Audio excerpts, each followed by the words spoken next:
ও গান এটি গোৱা না ও মা, হাত বুলাই দিয়া না ও মা, সপোন হেৰালে কেনিবা। বহুত আগবাঢ়ি যোৱাৰ আৰু বহুত কিবা এটা ইউনিক কিবা এটা কৰাৰ মন আছে, মানে কিবা এটা দহৰ বাবে মই আহিছোঁ ওলাই, মোৰ দেশৰ মাটিৰ গান গাবলৈ সদায়, ভাৰতৰে পূৰ্ব দিশৰ সোণালী অসম, গৌৰৱে চিঞৰো মই জয় আই অসম, জয় আই অসম।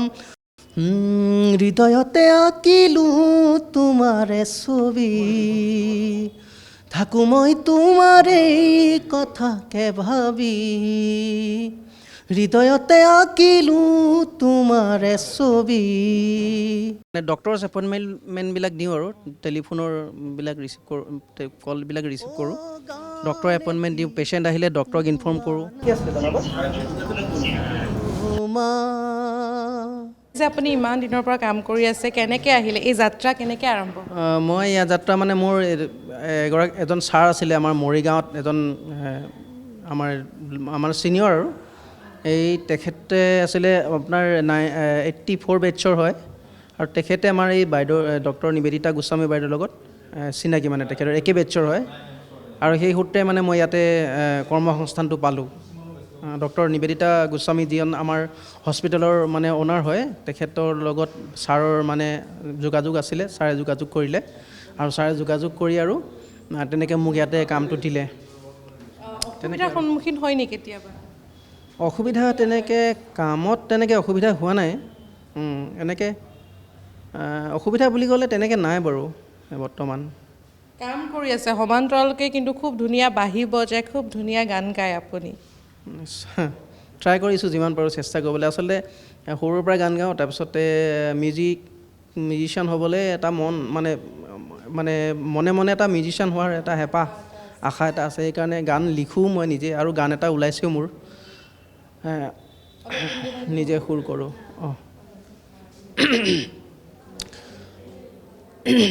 মই নিজে লিখা গানটো, নিজে সুৰ কৰা গানটো মই অকণমান এক লাইন গাই দিব চেষ্টা কৰিছোঁ।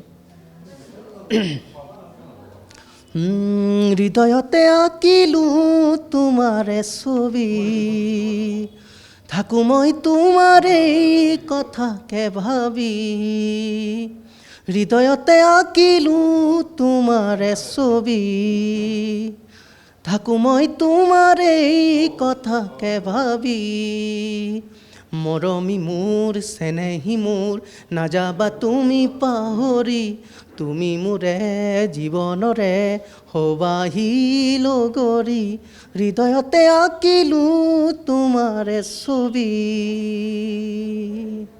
এক লাইন গাই দিলোঁ আৰু।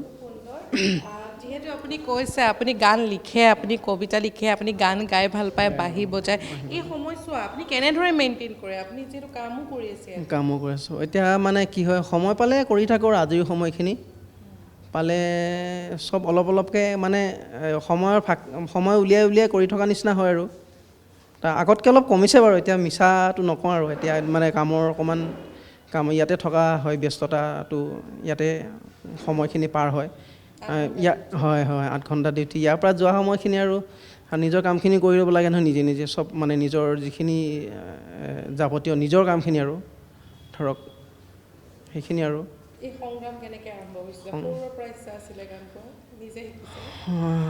গান নিজে শিকিছিলোঁ মই আপোনাৰ আমাৰ মৰাণ ব্লাইণ্ড স্কুলত যেতিয়া মই পঢ়ি আছিলোঁ, তেতিয়া মই অৰেন্দ্ৰ কুমাৰ বৰ্মন ছাৰ আছিলে, মোক প্ৰথম শিকাইছিলে, গান শিকাইছিলে। তাৰপিছত মই মিতালী সেন মৰাণৰ এগৰাকী শিক্ষাগুৰু, মিউজিকৰ টিচাৰ হয়, তেখেতৰ ওচৰত শিকিলোঁ। তাৰপিছত আকৌ মই শুভজ্যোতি মোহন, মুন ৰংপি বুলি তেখেত জনাজাত আৰু মৰাণ অঞ্চলত, তেখেতৰ তাত কোৰ্চ কৰি মই BMUS কমপ্লিট কৰিলোঁ কিলকেটা ইউনিভাৰ্চিটিৰ পৰা। তেনেকৈ আৰু জ্ঞান আহৰণ কৰি আছে।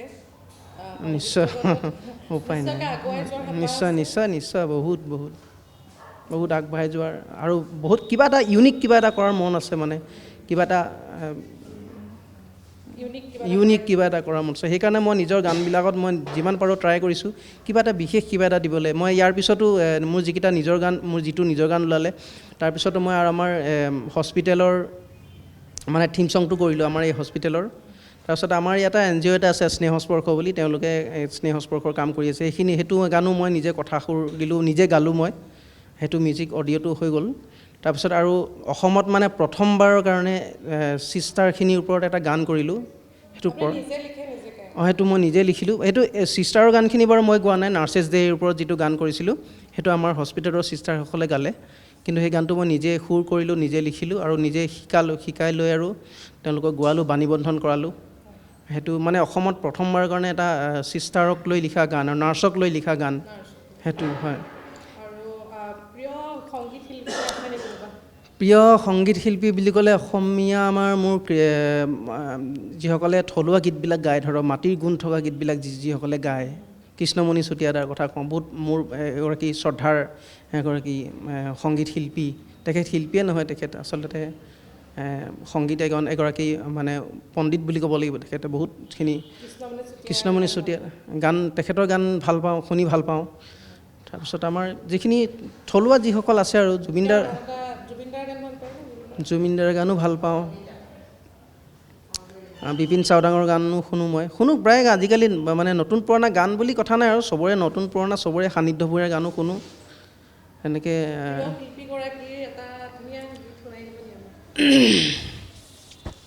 প্ৰিয় শিল্পীৰ গান এক লাইন মই গাবলৈ চেষ্টা কৰিছোঁ মা গানটো মোৰ ভাল লাগে মাৰ ওপৰত যিটো গান জুবিন দাই গাইছিলে সেইটো অকণমান গাই দিব চেষ্টা কৰিছোঁ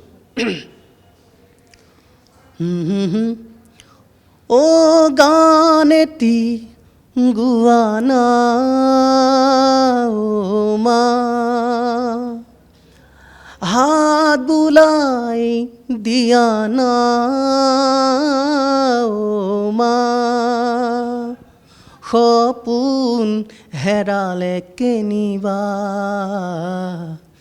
মই শুব পৰা নাই অ' মা বুকুখন বিষাইছে মা অ' গান এটি গোৱা না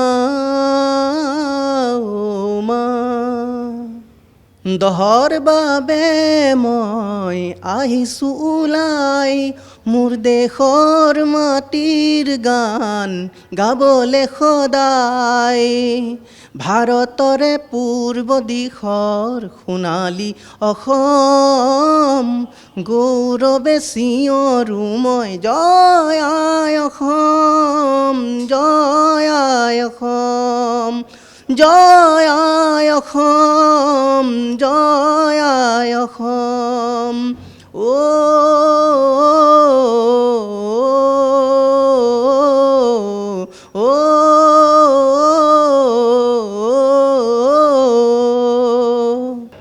একদম হেৰি লগ পাইছোঁ আৰু একদম ঘনিষ্ঠভাৱে তেখেতক পাইছোঁ আৰু ৰিচেণ্টলি মই কি কয় এই যে আমাৰ ৰিচেণ্টলি তেখেতৰ এটা গান ৰিলিজ কৰিলে মাঘৰ উৰুকা আপোনালোকে জানে আপোনালোকৰ গৈছিলে নিউজ চেনেলৰ মানুহ তো সেই গানটো মানে কেক কাটিবলৈ মোকে মাতিলে মই সেই গানটো কেক মই কাটিলোঁ কাটি আৰু ৰিলিজ কৰিলোঁ আৰু ভাল পাইছে ভাল লাগিলে তেখেতে মানে ইমান ধুনীয়াকৈ এৰেঞ্জ কৰিছে ভাল লাগিছে গোটেই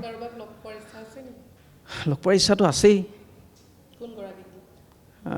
লগ পোৱাৰ ইচ্ছা আছে কৃষ্ণমণি দাক পালোঁৱে বৰ্ণালী বাকো মই পাইছোঁ আৰু তৰালী বাক লগ পাবলৈ আছে মন আছে ভাল ভাল ছিংগাৰ জুবিন দাক লগ পাবলৈ মন আছে আমাৰ তেনেকৈ মই এতিয়া ইয়াতে মানে ডক্টৰছ এপইণ্টমেণ্টবিলাক দিওঁ আৰু টেলিফোনৰ বিলাক ৰিচিভ কৰোঁ কলবিলাক ৰিচিভ কৰোঁ ডক্টৰৰ এপইণ্টমেণ্ট দিওঁ পেচেণ্ট আহিলে ডক্টৰক ইনফৰ্ম কৰোঁ তাৰপিছত কিবা অতি থাকিলে ডক্টৰবিলাকক ইনফৰ্ম কৰিব লাগে গোটেই ডক্টৰখিনিক অতি থাকিলে তাৰপিছত তেনেকৈ আৰু ফোন ৰিচিভ কৰোঁ হয় ইনফৰ্মেশ্যন আৰু বেলেগ ইনফৰ্মেশ্যনবিলাক আৰু ডক্টৰৰ ৰিলেটেড ইনফৰ্মেশ্যনবিলাক কি আছিলে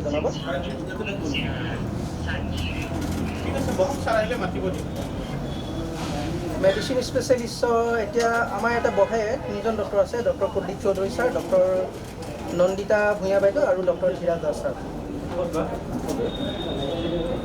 এতিয়া যদি আহে আপুনি 6টাৰ পৰা আহিব আৰু ছাৰ, 6টাৰ পৰা 7টালৈকে ডক্টৰ ধীৰাজ দাস ছাৰ আহিব। হয় হয়, ধীৰাজ দাস হয়। এপইণ্টমেণ্টটো অভাৰ ফোন নহয়, আহি গ'লে হ'ল, আপুনি আহি ফাইলখন বনালে দেখুৱাব পাৰিব। হয় হয় হয় হয়, নাই তাৰে হয়, ৰিটায়াৰ্ড কৰিছে আৰু DMCHৰ পৰা। হয় হয় হয়।